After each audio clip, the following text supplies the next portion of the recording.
అసలు శ్రీ విద్యా మంత్రాలను ఎందుకు ఉపదేశంగా పొందాలి, దానివలన సాధించవలసినటువంటి ఫలం ఏమిటి అని ప్రశ్న వేస్తే ఆ ప్రశ్నకు సమాధానం ఒకటే, అహమిత్యేవ విభావే భవామి.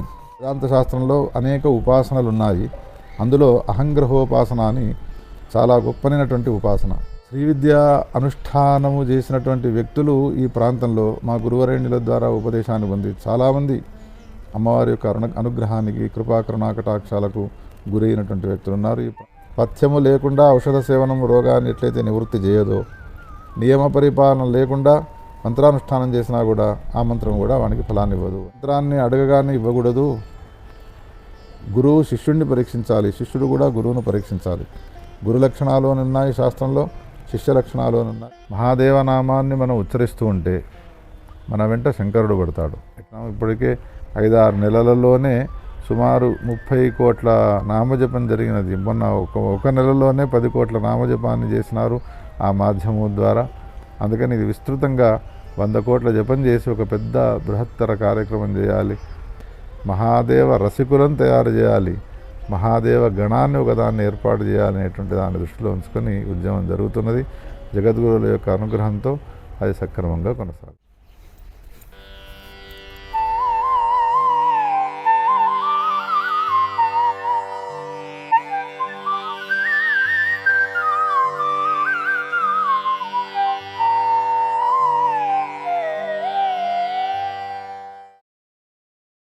గురుగారు, మీరు దక్షిణాంనాయ శ్రీ శారదాపీఠమైన శృంగేరికి చెందిన 3 జగద్గురువుల యొక్క దర్శన భాగ్యాన్ని పొందినవారు. 3 జగద్గురువులని వారి ఆశీర్వాదం కూడా పొందినవారు. మాకు తెలిసి 2 జగద్గురువులు మీ స్వగృహానికి కూడా విచ్చేసి విశేషంగా అనుగ్రహించి ఉన్నారు.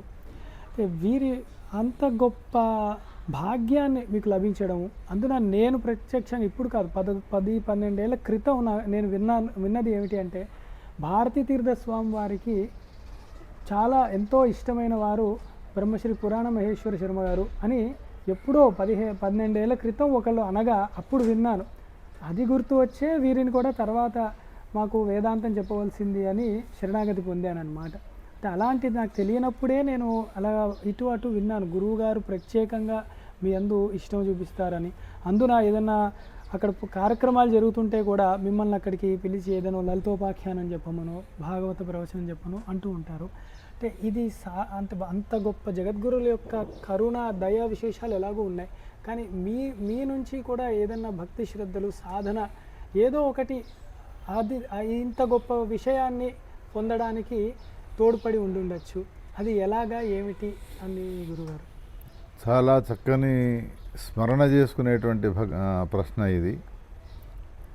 ప్రాతస్మరణీయులు జగద్గురువులు అభినవ విద్యాతీర్థ మహాస్వామి వారిని తనివి తీరా చూడడం జరిగినది. అదొక కైలాసాధీశుడైనటువంటి సాక్షాత్ శివుని యొక్క దర్శనమే, సాక్షాత్ శంకరాచార్యుల వారి యొక్క దర్శనమే. తత్కరకమల సంజాతులు భారతీ తీర్థ మహాస్వామి వారి యొక్క ప్రేమను, వాల్లభ్యాన్ని పరిపూర్ణముగా పొందడం జరిగినది. ఇందులో ఏమాత్రము సందేహం లేదు. తత్కరకమల సంజాతులు శ్రీ జగద్గురువులు విధుశేఖర భారతీ స్వామి వారి యొక్క పూర్ణమైనటువంటి అనుగ్రహాన్ని పొందడం జరిగినది. ఇందులో కూడా సందేహించే అవసరం లేదు. ఎందుకు జగద్గురువులు ఒక వ్యక్తిని అభిమానిస్తారు అనంటే 3 అంశాలు ఉన్నాయి. ఒకటి, గోవులను సేవిస్తే గోవులను సేవించిన వాడంటే ఇష్టపడతారు స్వామివారు. 2, వేదములు శాస్త్రములు అధ్యయనం చేసిన వాళ్ళు అనంటే చాలు ఇష్టపడతారు. 3, ధర్మమయ జీవనాన్ని కొనసాగిస్తున్నాడు ఈ వ్యక్తి. ఎంత మూలన నిలబడి ఉండనీగాక వాడు ధర్మాన్ని ఆచరిస్తున్నాడు అంటే ముందుకు వచ్చి నిలబడవచ్చును. ఎంతటి కుగ్రామంలో ఉండనీగాక, అయ్యా గోశాల ఉన్నది మా ప్రాంతానికి ఒకసారి వచ్చినప్పుడు రండి అని అంటే సర్వన రానే వస్తారు వారు. గోసేవ, వేదశాస్త్రముల యొక్క సేవ, అదేవిధంగా ధర్మమయ జీవనాన్ని కొనసాగించడం అనేటువంటివి ఎవరు ఈ 3 అంశాలలో ఏ ఒక్క అంశాన్ని అవలంబించిన, ఆశ్రయించిన జగద్గురువులు మనవారు. ఇప్పుడే మనం చెప్పుకున్నట్టుగా మహాదేవ నామాన్ని ఉచ్చరిస్తే మహాదేవుడు వెంటబడ్డట్టుగా ఈ 3 అంశాల్లో ఏ ఒక్క అంశాన్ని అనుష్ఠించిన చిన్ననాటి నుండి వారి సన్నిధానంలోనే ఉండి వేదశాస్త్రాలను అధ్యయనం చేసినాము కావున జగద్గురువుల యొక్క పరీక్ష ఎట్లా ఉంటుంది అని అంటే, మన చుట్టూ ఎవరూ ఉండరు, కానీ మన విషయాలన్నీ వారికి గోచరిస్తాయి. చారై పశ్యంతి రాజానః, గూఢచారుల చేత రాజులు చూస్తారు అని. అంటే రాజులకు కళ్ళు గూఢచారులే. ముక్కుతో ఆవు వాసన చూస్తుంది అని అంటారు, ముక్కే దానికి కళ్ళుగా ఉంటాయి. వేదై పశ్యంతి పండితాః, వేదముల చేత పండితులు చూస్తారు అని. కానీ జగద్గురువులకు ఏది చక్షువులు అని అంటే, వారు సర్వజ్ఞులు కాబట్టి వారికి అన్నీ తెలుస్తాయి.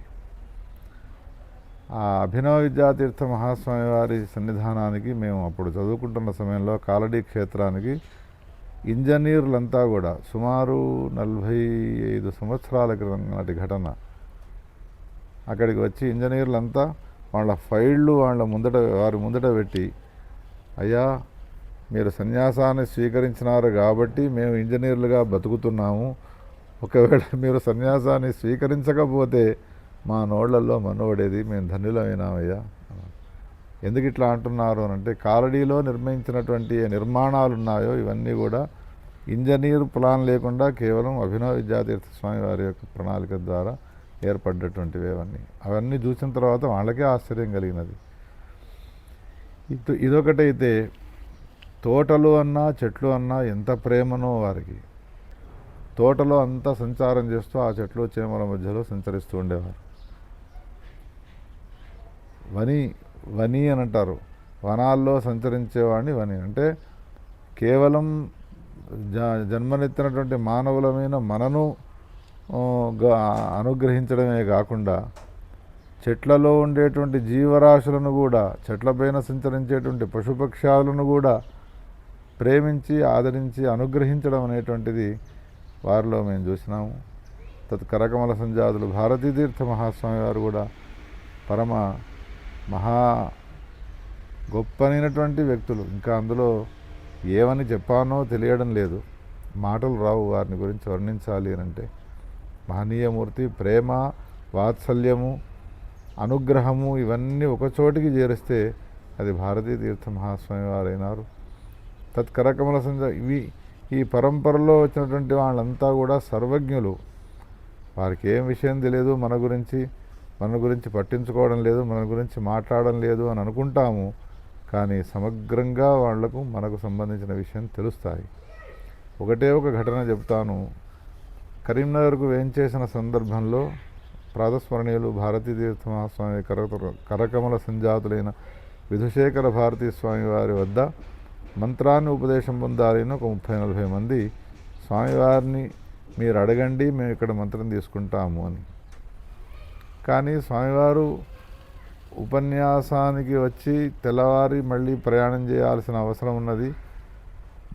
అదొకటి కారణమైతే, రెండవది గురువు వద్దకు శిష్యుడు వెళ్ళాలి, కానీ శిష్యుని సమీపానికి వచ్చినప్పుడు గురువు ద్వారా మంత్రాన్ని పొందడం సమంజసం కాదు అని నేను ఉదాసీనంగా ఉన్నాను. ఇప్పుడు వద్దయ్యా మనం శృంగేరికి వెళదాము, మీరు ఇప్పుడే మాట్లాడకండి అన్నాను. ఆ తర్వాత స్వామివారు అమ్మవారి అనుగ్రహం దర్శనం చేసుకొని ఉపన్యాస వేదికకు వచ్చి కూర్చొని ఉపన్యాసం ఆరంభించే సమయంలో శ్లోకాన్ని పఠించి అందరితో నేనొక మంత్రాన్ని ఉపదేశం చేస్తున్నాను, మీరు రండి అని ప్రారంభం చేసినారు. నేను వారికి విషయాన్ని ప్రస్తావించనే లేదు.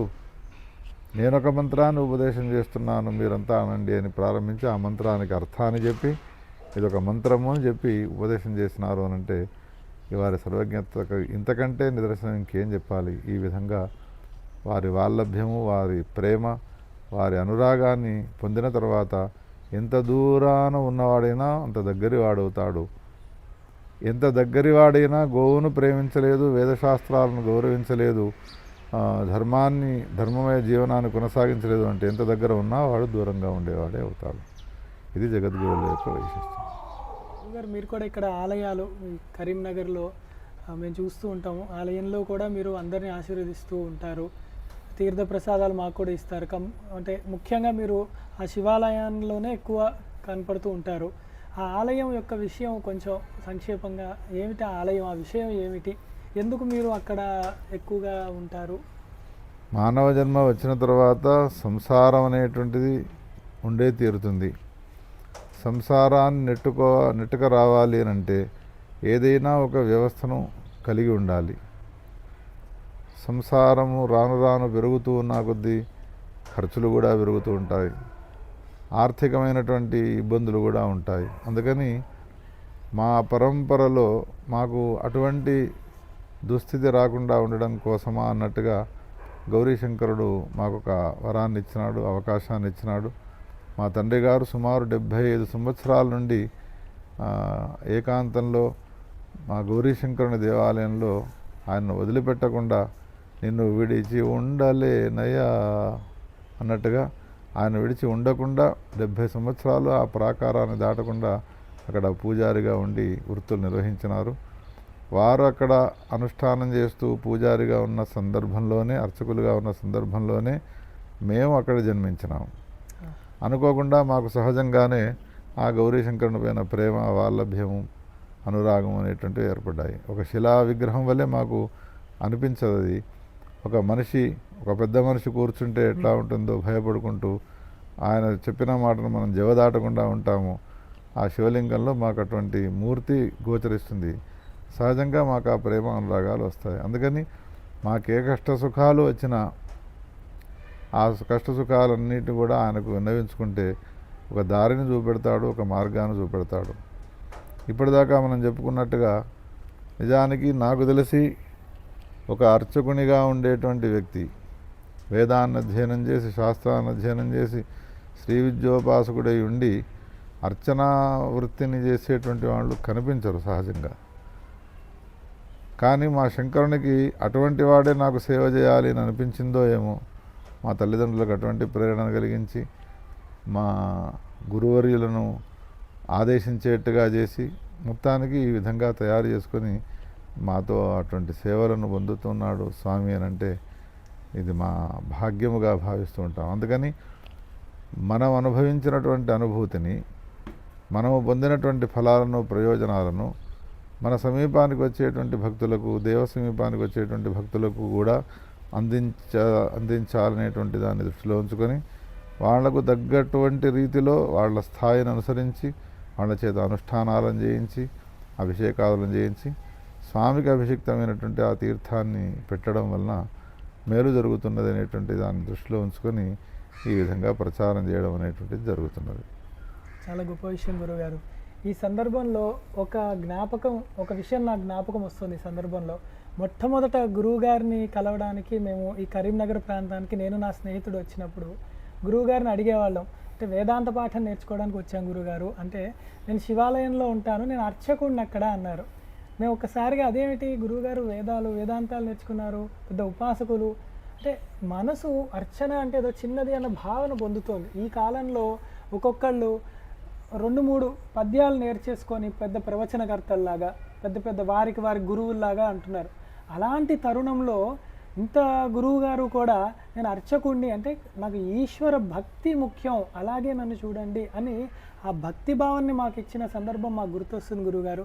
అది చాలా గొప్ప విషయం. అంటే అంత నిరాడంబరంగా ఉన్నవాళ్ళు అతి కొద్ది మందిలో మిమ్మల్ని మేము కలుసుకోవడం, అలాంటి భక్తి భావన మాకు కూడా కలగాలని, మీ ఆశీర్వాదం కావాలని కూడా కోరుకుంటున్నాం గురుగారు.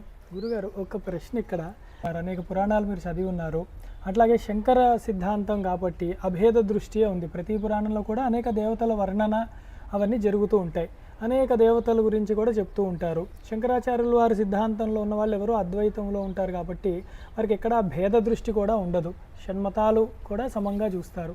అయినా కూడా మీ ఇష్ట దేవత ఎవరు అని అడిగితే అది ఎవరని మీరు చెప్తారు? అట్లాగే ఎందుకు ఆ ఇష్టదేవత మీద మీకు మక్కువగా, ప్రత్యేకమైన మక్కువ ఉండింది? ఆ దేవత భక్తుడిని ఎంచుకుంటారా, భక్తుడే దేవతను వెతుక్కుంటారా అన్న ఈ ధర్మ సందేహం గురువుగారు. సరిగ్గా ఈ సందేహాన్ని మా పరమ గురువుల విషయంలో వేస్తున్నారు. మా పరమ గురువులు ధర్మ సమ్రాట్ కరపాత్రి స్వామి వారి దగ్గరికి వెళ్ళి ఒకరు అడిగినారు, ఎప్పుడు చూసినా మీరు సభలో ఉపన్యాసాలు ఆరంభం చేసే సమయంలో శ్రీరామ జయ రామ జయ జయ రామ అని ప్రారంభం చేస్తారు, రాముడు అంటే ఇష్టమా? ఎప్పుడు చూసినా కానీ శివలింగానికి మీరు అభిషేకం చేస్తూ ఉంటారు, అందుకని శివుడంటే మీకు ఇష్టమా? అదేవిధంగా శ్రీ విద్యా రత్నాకరం మొదలైనటువంటి గ్రంథాలు రచించినారు కాబట్టి మీరు శ్రీ విద్య అంటే మీకు ఇష్టమా, అమ్మవారు అంటే ఇష్టమా అని ఈ విధంగా ప్రశ్న వేసినారు. ఇప్పుడే మీరు అన్నట్టుగా జగద్గురు శంకరాచార్యుల వారి యొక్క అద్వైత సిద్ధాంతాన్ని అలవరుచుకొనుంటే అందరి దేవతలు అందరికీ ఇష్టమై ఉంటారు. ఈ ఒక్క దేవతనే నాకు ఇష్టమైనాడు అని చెప్పడానికి వీల్లేదు. మాకు వేదాంత పాఠం చెప్పినటువంటి గురువరేణ్యులు కృష్ణజోగేశ్వర గారు చిన్ననాటి నుండి గణపతి పైన విపరీతమైనటువంటి అభిమానాన్ని పెట్టుకున్నటువంటి వారై ఉండేది. ఏ సమస్య వచ్చినా కానీ 1000 సార్లు గణపతి చతుర్దశీశం చదివి ఆ సమస్య నుండి బయటపడేవారు. ఒకనాడు ఎవరో భక్తుడు భాగవతం మీరు చెప్పండి నేను వింటాను అని 7 రోజులు సప్తాహం చెప్పించుకున్నారు. మా గురుగారు మా దగ్గర చెప్పింది ఏమిటంటే, అదేమిటయ్యా విచిత్రం అనిపిస్తున్నది, చిన్ననాటి నుండి నేను గణపతి అంటే ఇష్టపడేవాడిని, భాగవత ప్రవచనం చెప్పిన తర్వాత నా మనస్సు కన్వర్ట్ అయిపోయినది కృష్ణుని వైపు అని అన్నాడు. సహజం అది. భాగవతాన్ని విన్న తర్వాత, భాగవత కథలను విన్న తర్వాత అది మా మనస్సు అనేటువంటిది మారిపోవడం అనేటువంటిది సహజమైనటువంటి విషయమే. ఆయా ఇష్టదేవతలు అనేకమైనవి ఉన్నప్పటికీ కూడా మాకు ప్రాణాన్ని, మాకు విద్యను, మాకు సర్వాన్ని ఇచ్చినటువంటి వాడు గౌరీశంకరుడు కాబట్టి భాగవతం చెప్పే సమయంలో ఏ కృష్ణుడిని మేము స్తుతిస్తూ ఒక తృప్తిని, ఆనందాన్ని పొందుతామో ఆ కృష్ణుడు శంకరునిలోనే ఉన్నాడు అని భావిస్తాము. రామాయణం చెప్పే సమయంలో మర్యాదా పురుషోత్తముడైనటువంటి రామకథలను చెప్పుతూ అనుభూతిని పొంది అశ్రుధారలు గార్చేటువంటి ఆ రాముడు ఎక్కడో లేడు, ఆ శివునిలోనే ఉన్నాడు అని భావిస్తాము. ఈ విధంగా సర్వం శివమయం జగత్తు అనేటువంటి యొక్క సిద్ధాంతాన్ని దృష్టిలో ఉంచుకొని అందరి దేవతలు అందరిలో ఉంటూ దేవతలందరూ శివునిలో ఉన్నారు, శివుడు శివునిగా ఉంటూ శివుడు అందరి శరీరాలను ధరించినాడు. ఏకం సద్విప్ర బహుధా వదంతి అన్నట్టుగా ఆ ఒక్కడే పరమాత్మ అనేకంగా మారినాడు అనే సిద్ధాంతము 100కి 100 సిద్ధమయ్యే ఉన్నదే. దాన్నే భావించి ఆ సిద్ధాంతాన్ని దృష్టిలో ఉంచుకొని ఈశ్వరుడు అయినటువంటి పరమాత్మ మహాదేవుని ఉపాసిస్తూ మహాదేవుని యొక్క కార్యరూపములు, మహాదేవుని యొక్క వికారములుగా భావించి మిగతా అందరి దేవతలను కూడా గౌరవిస్తూ ప్రేమిస్తూ అనుష్ఠానాన్ని చేస్తున్నారు.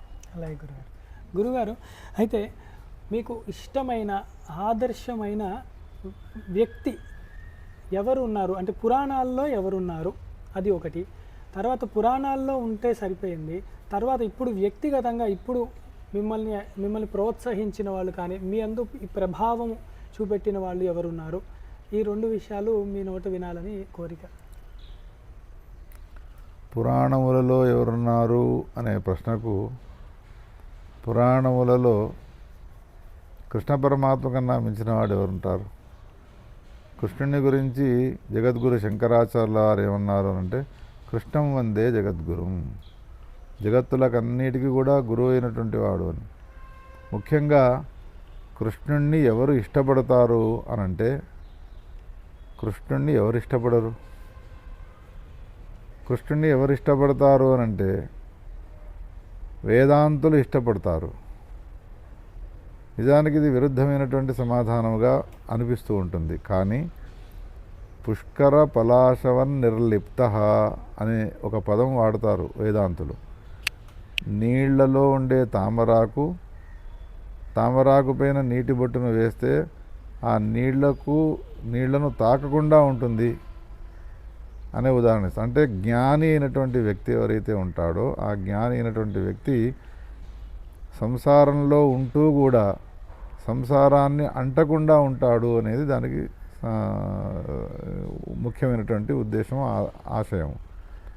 అటువంటి రీతిగా ఉండే వ్యక్తి పురాణాల్లో ఎవరైనా ఉన్నారా అనంటే కృష్ణుడు తప్ప ఇంకెవరు మనకు గోచరించరు. అందుకని కృష్ణుడు మాకు ఆదర్శము. ఇక అధునాతన కాలంలో ఎవరైనా మీకు ప్రోత్సాహాన్ని కలిగించి మాకు ఆదర్శంగా ఉన్న వ్యక్తి ఎవరైనా ఉన్నారా అన్న ప్రశ్నకు మాకు ధర్మ సమ్రాట్ కరపాత్రి స్వామివారు, మాకు జగద్గురు సార్వభౌములైనటువంటి చంద్రశేఖర భారతీ స్వామివారు, ఆ పరంపర నుండి ప్రారంభించి ఈనాడు ఉండేటువంటి విధుశేఖర భారతీ మహాస్వామి వారి వరకు కూడా వీళ్ళంతా కూడా మాకు ఆదర్శమూర్తులే.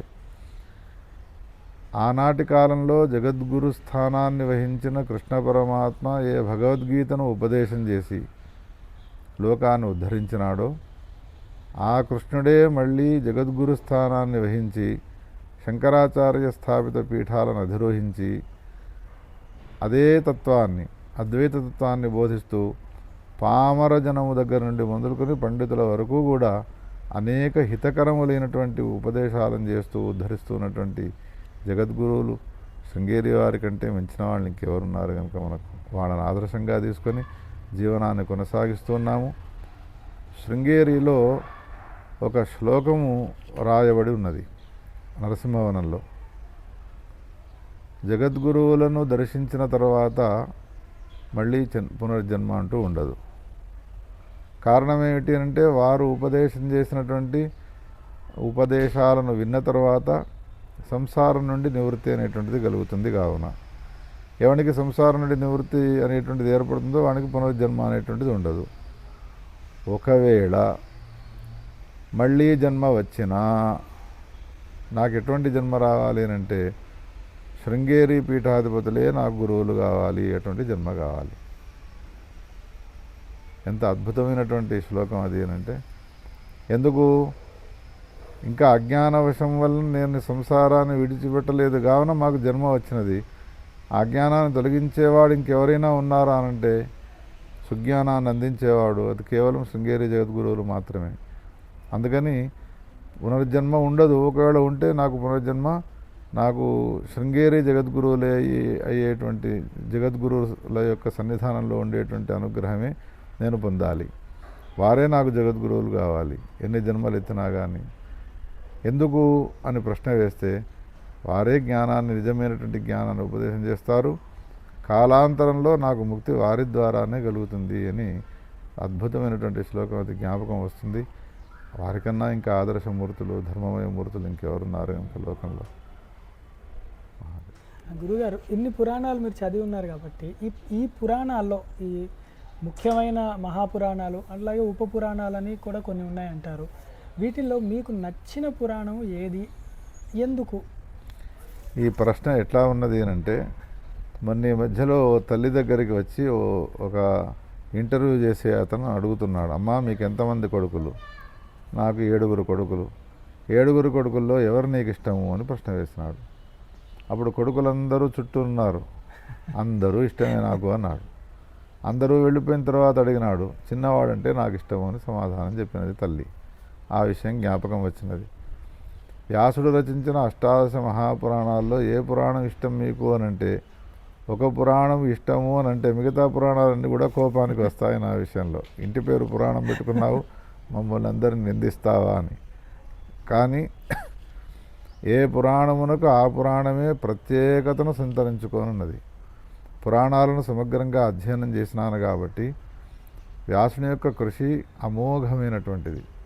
ఒక్కొక్క పురాణంలో ఒక్కొక్క విశేషమైన విలక్షణమైనటువంటి రీతిలో రచనా సంవిధానాన్ని కొనసాగించినాడు. ఉదాహరణకు పద్మపురాణంలోకి ప్రవేశిస్తే పద్మపురాణముతో సమానమైన పురాణం ఇంకొకటి లేదు అని అనిపించేట్టుగా ఉంటుంది. స్కంద పురాణంలో ప్రవేశిస్తే అద్భుతమైనటువంటి అమోఘమైనటువంటి కథలు, భారతదేశ చరిత్ర ఇదంతా కూడా చూస్తూ ఉంటే స్కంద పురాణంతో సమానమైనటువంటి పురాణం ఇంకొకటి లేదు అని అనిపిస్తుంది. ఇంకోటి ఏం చేసినాడు వ్యాసుడు అని అంటే, ఏ పురాణానికి ఆ పురాణాన్ని రచిస్తూ ఈ ఒక్క పురాణాన్ని చదివితే చాలు అన్ని పురాణాలు చదివిన ఫలం వస్తుంది అనే మాటను కూడా చెప్పినాడు. అటువంటి రచనా సంవిధానం ఇంకెవరికి కూడా లేదు. గట్టిగా అడిగితే అన్ని పురాణాల్లోకెల్లా ఏ పురాణం మీకు నచ్చినది అంటే భాగవతం అనేటువంటిది నచ్చింది. విద్యావతాం భాగవతే పరీక్ష అన్నట్టుగా. ఎందుకు అనంటే మిగతా పురాణాల్లో ధర్మాన్ని గురించి చర్చించినవి కొన్ని ఉన్నాయి, భక్తిని గురించి చర్చించినవి కొన్ని ఉన్నాయి, ఇంకా అనేక ఇతర విషయాల గురించి చర్చించినవి కొన్ని ఉన్నాయి. కానీ పరమహంసల చేత ఉపాసింపబడేటువంటి పారమహంస సంహిత, అది ఉపనిషత్తు అనే పేరుతో పిలువబడుతుంది. మాకు చిన్ననాటి నుండి ఉపనిషత్తులంటే బ్రహ్మసూత్రాలంటే ఇష్టం కాబట్టి దాని స్వరూపాన్ని, దాని యొక్క లక్షణాలన్నిటి కూడా తెలియపరిచేది కాబట్టి భాగవతం అంటే చాలా ఇష్టం. చాలా సంతోషం గురుగారు. గురుగారు, నేను ఎన్నో మీరు రాసిన స్తోత్ర వాంగ్మయంలో రచనల్లో చూశాను. కరీంనగర్ వాసి అనడానికి మీరు కర్మనగర వాసి అని కూడా మీరు పెట్టి ఉంచారు. అంటే ముఖ్యంగా ఈ పేరుని మార్చే ప్రయత్నంలో ఏదైనా ఉన్నారు అంటే కర్మనగరం అన్నది మనకి సనాతన ధర్మానికి అనాదిగా వచ్చే దానికి చాలా చక్కగా ఉంది. అందుకని ఇది ఏమిటి, ఎందుకు అలాగా జరిగింది కర్మనగరం అన్నది? నిజానికి ఈ కరీంనగర్కు కరీంనగరము అని పేరు. కాలాంతరంలో కరీంనగరమైనది. ఇంకా కొంచెం వెనకకు వెళ్ళి చూస్తే అరిపిరాల అని దీనికి పేరు అని విశ్వనాథ సత్యనారాయణ గారు వారు రచించిన నవలలో చెప్పినారు. అరిపిరాల అంటారు. ఇక్కడికి సమీపంలో ఈ ప్రాంతాన్ని పరిపాలించే రాజులు కోటను కట్టుకొని ఉన్నారు. వేములవాడకు ఏ తువలో వాళ్ళకు ఒక దివ్యమైనటువంటి కోట భవనాలు ఉన్నాయి. అక్కడ ఎలగందల అంటారు దాన్ని.